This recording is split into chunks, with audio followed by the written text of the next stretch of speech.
Hello, and in today's video we are doing a match review for Birmingham City 1, Watford 1.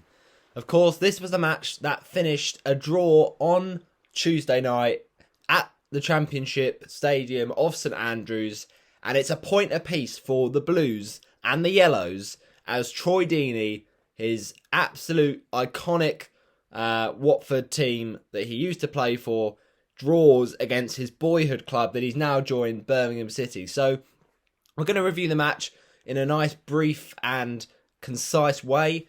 We're going to give our man of the match at the end and put in the score predictions for the next Watford game, and also give your man of the match from the Birmingham match.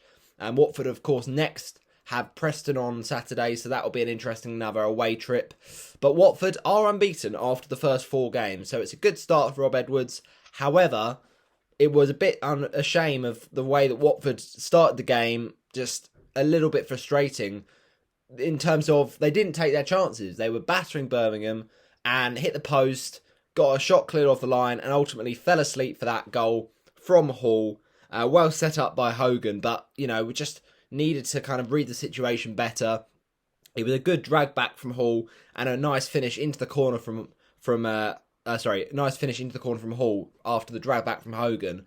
But luckily, Watford didn't throw the towel in. They kept on plugging away, and you felt with the performance in the first half and the second that Watford deserved to take 3 points away from St Andrews. But Birmingham City, to be fair to them, they ground in, and you know we should have really won. But it was just one of those frustrating nights where there was a lot of niggly fouls, and you felt that there could have been a bit more of a smooth rhythm to the game, where Watford were certainly good, but Birmingham were just keeping them out. So we do remain unbeaten, but it was a hard-fought draw, even if we looked much more the dominant side.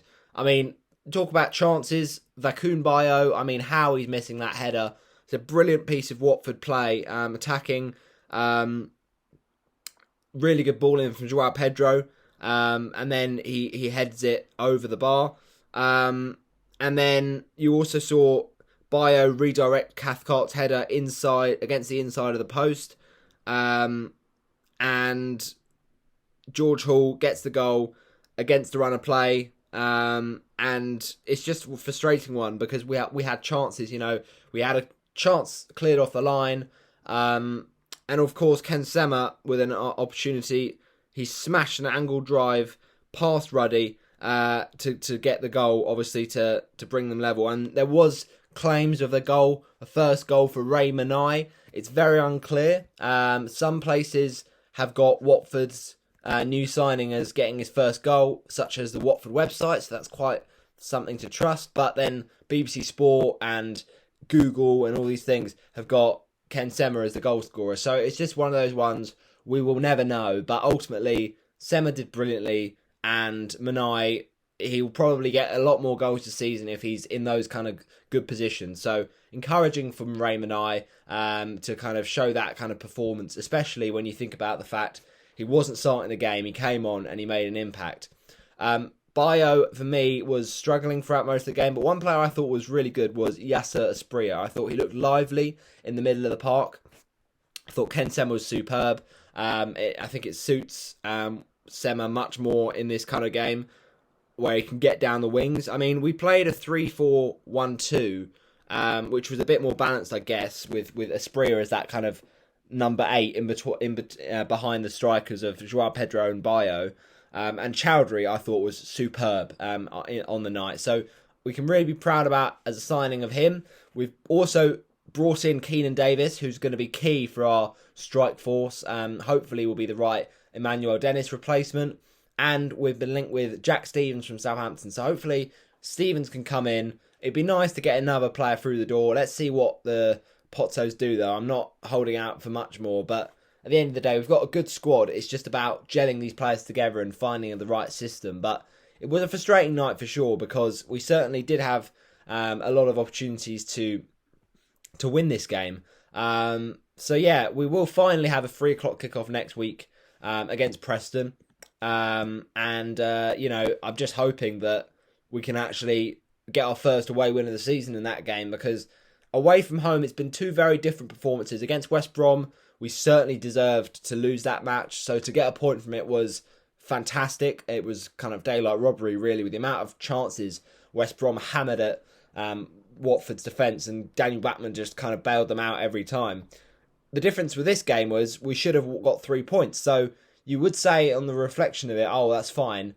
It evens out a point each. But really, if you'd have seen us lose to West Brom and beaten Birmingham like you thought we should have done, then we would have been better off with 3 rather than 2. So it's a bit frustrating that we've not won either of these, but certainly there are encouraging signs from both of these games, more so in this game in terms of the way we dictated the play, the way we really went back at them. When we went 1-0 down, we kind of wrestled back control. I mean, we had control from the start, but especially when you're 1-0 down, you want to see that character, and I think we did show that. So these are all good things. Can I just talk about Daniel Batman? I mean, we said how brilliant he was, man of the match against West Bromwich Albion, and making great more saves against Burnley.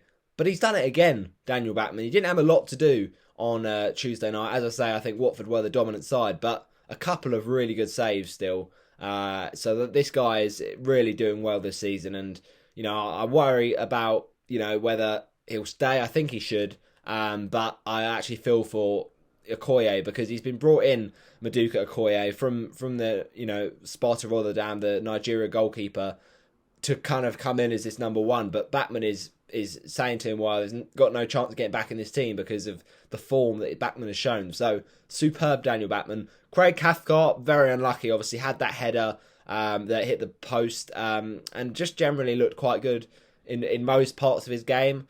There are a few moments where I was like, oh, it looks a bit shaky.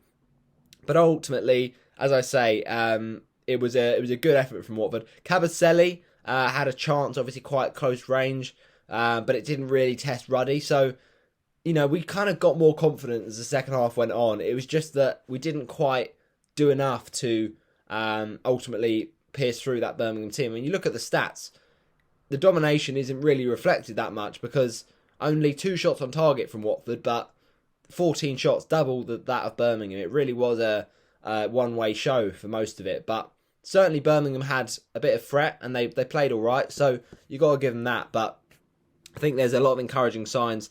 Kabasele was okay. Sia Rauter, I thought was pretty good. Muscled out.